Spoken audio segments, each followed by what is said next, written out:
ഞങ്ങൾ തുടർ ഭരണത്തിൽ വന്നാൽ ഉദ്ദേശിക്കുന്നത് കേരളത്തിലെ മലയാള പദത്തിലെ പാവപ്പെട്ട എന്ന പ്രയോഗം ഉണ്ടാവില്ല. നമസ്കാരം. വേറെ എന്തെങ്കിലും ഒരു വിഷയം സംസാരിക്കണമെന്ന് വിചാരിച്ചാൽ ഇവർ സമ്മതിക്കുന്നില്ല. മനുഷ്യന് മടുത്ത് എല്ലാ ദിവസവും ഇവർ പ്ലാൻ ചെയ്ത് കോമാളിത്തരവും പറഞ്ഞുകൊണ്ട് ഇറങ്ങുകയാണെന്ന് തോന്നുന്നു കേട്ടോ, ആളുകളുടെ ശ്രദ്ധ നേടാൻ വേണ്ടി. പണ്ടാരോ പറഞ്ഞിട്ടുണ്ടല്ലോ, ലുലുമാളിൽ ചെന്ന് തുണി അഴിച്ചിട്ട് ഇന്ന് എല്ലാവരും ശ്രദ്ധിക്കും അല്ലേ? ആ ശ്രദ്ധ എന്തിൻ്റെ അടിസ്ഥാനത്തിലാണ് എന്നുള്ളത് പ്രസക്തമല്ല, എല്ലാവരും ശ്രദ്ധിക്കണം. ആ ഒരു അജണ്ട പ്രകാരമാണെന്ന് തോന്നുന്നു. പ്രത്യേകിച്ച് താത്വികാചാര്യൻ ഈയിടെയായിട്ട് പരിധികളെല്ലാം ലംഘിച്ചുകൊണ്ട് കോമാളിയാകുകയാണ്. പറയാതെ വയ്യ. ഞങ്ങൾ തുടർ ഭരണത്തിൽ വന്നാൽ ഉദ്ദേശിക്കുന്നത് കേരളത്തിലെ മലയാള പദത്തിലെ പാവപ്പെട്ട എന്ന പ്രയോഗം ഉണ്ടാവില്ല. മലയാളം നിഘണ്ടു തിരുത്താനാണ് താത്വികാചാര്യൻ തീരുമാനിച്ചിരിക്കുന്നത്. പാവപ്പെട്ട എന്ന വാക്ക് നിഘണ്ടുവിൽ നിന്ന് എടുത്തു കളയും. കാരണം അത് ഉപയോഗിക്കേണ്ട ഒരു സാഹചര്യം ഉണ്ടാകുന്നില്ല. പാവപ്പെട്ട ഒരു കമ്മ്യൂണിസ്റ്റുകാരനും ഇവരുടെ ഭരണശേഷം ഉണ്ടാവില്ല എന്നുള്ളതാണ് അവർ ഉദ്ദേശിച്ചതെങ്കിലും ഇങ്ങനെ ജനറലായിട്ട് പറയുമ്പോഴേ ആളുകൾക്കൊരു കൺഫ്യൂഷൻ വരും. അതിദാരിദ്ര്യം എന്നുള്ള വാക്ക് എടുത്തു കളഞ്ഞു. അതുകൊണ്ട് ഇവിടെ എല്ലാവരും നല്ല ഒരു സമൃദ്ധിയിൽ തന്നെയാണ് ജീവിക്കുന്നത്. അപ്പോൾ അതിദരിദ്രർക്ക് ദരിദ്രരിലേക്ക് പ്രൊമോഷൻ കൊടുത്തതുപോലെ പാവപ്പെട്ടവർക്ക് പെട്ടവർ എന്ന വിഭാഗത്തിലേക്ക് ഒരു പ്രൊമോഷൻ കൊടുക്കും. അതാണ് താത്വികാചാര്യൻ ഭാവിയിൽ നടപ്പിലാക്കാൻ ഉദ്ദേശിക്കുന്ന പുതിയ പദ്ധതി. ഞങ്ങൾ ഉദ്ദേശിക്കുന്നത് ഈ കേരളത്തിലെ ഈ മലയാള പദം പാവപ്പെട്ട എന്നുള്ളത് അവസാനിക്കും. അപ്പോൾ അതിദാരിദ്ര്യം തീർന്ന് ആകാശ ട്രെയിനും ഓടി ഇനിയിപ്പോൾ പാവപ്പെട്ടവരെ പെട്ടവരാക്കുകയാണ്. ഇപ്പൊ നമ്മൾ സ്ഥിരം പറഞ്ഞുകൊണ്ടിരിക്കുന്നല്ലേ പാവപ്പെട്ട പാവപ്പെട്ട പാവപ്പെട്ട. പെട്ടു പെട്ടു പെട്ടു പേട്ട് പേട്ട് പേട്ട് പേട് പേട് പേട് എന്നൊക്കെ ഞങ്ങൾ പറയാറുണ്ട്. കേരളത്തിലെ ഈ മലയാള പദം പാവപ്പെട്ട എന്നുള്ളത് അവസാനിക്കും. ഒരു ഇച്ചിരി കൂടിപ്പോയില്ല മിയാഷ്ട്രേ? അതോ കണക്കിനാണോ, പരുവത്തിനാണോ? കേരളത്തിലെന്ന് പറയരുത് കേട്ടോ. മലയാളികൾ ലോകത്തിൻ്റെ പലയിടങ്ങളിലായിട്ടുണ്ട്. അവരൊക്കെ ഈ പെട്ടതിൻ്റെ ഭാഗമായിട്ടാണല്ലോ പലയിടങ്ങളിലായിട്ട് ഇപ്പോൾ കഴിയേണ്ടി വരുന്നത്. കേരളത്തിൽ പെട്ട് കിടക്കുന്നവരിപ്പോൾ വന്നു കുറവാണ് മലയാളികളെ. ഇവിടെ കുറച്ചേ ഉള്ളൂ, ബാക്കി പലയിടത്തായിട്ട് കിടക്കുക. അപ്പം അവരെയും കൂടെ ഒന്ന് പരിഗണിക്കണേ, അവരുടെ നിഘണ്ടുവും കൂടെ ഒന്ന് തിരുത്തിയേക്കണം. വികസിത അർദ്ധ വികസിത രാജ്യങ്ങളിലെ ഏറ്റവും പ്രധാനപ്പെട്ട വികസനം നേടിയിട്ടുള്ള രാജ്യങ്ങളിലെ പോലും ഇത് മൊത്തത്തിൽ പറഞ്ഞതാ കൂട്ടത്തോടെ. വികസിത അർദ്ധവികസിത രാജ്യങ്ങളിലെ ഏറ്റവും വികസനം കൈവരിച്ച രാജ്യങ്ങളിൽ പോലും റിലേ ഒന്നും പോയിട്ടില്ല കേട്ടോ.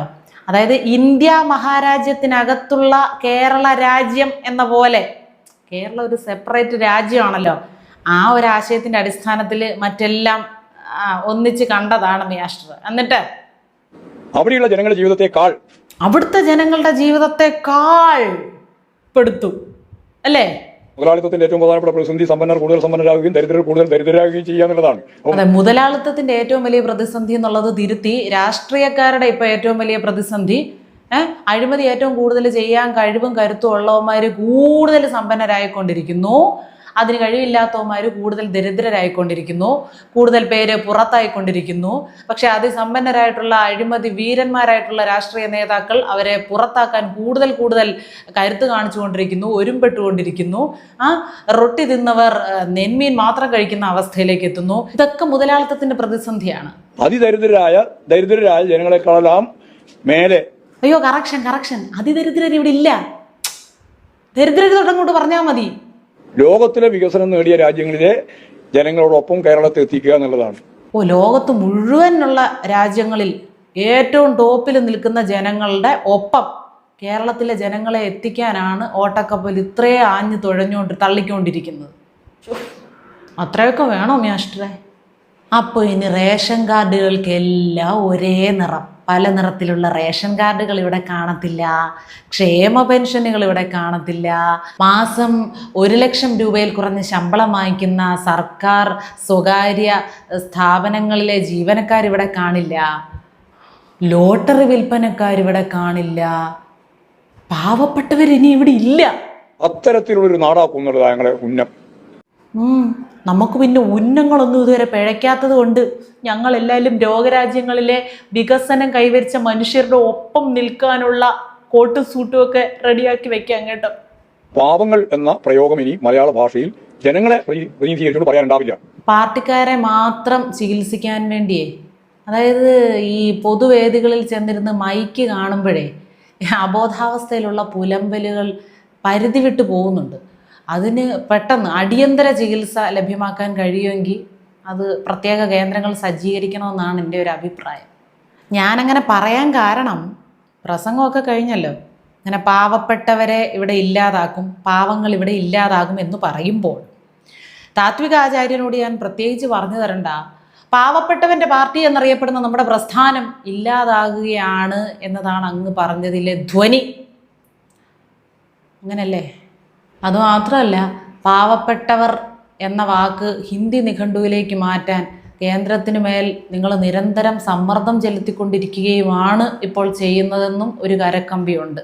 ജഗതി ശ്രീകുമാർ കയ്യിൽ നിടാത്ത കോമഡികളൊക്കെയാണ് കേട്ടോ സ്പോട്ടിൽ ഇട്ടുകൊണ്ടിരിക്കുന്നത്.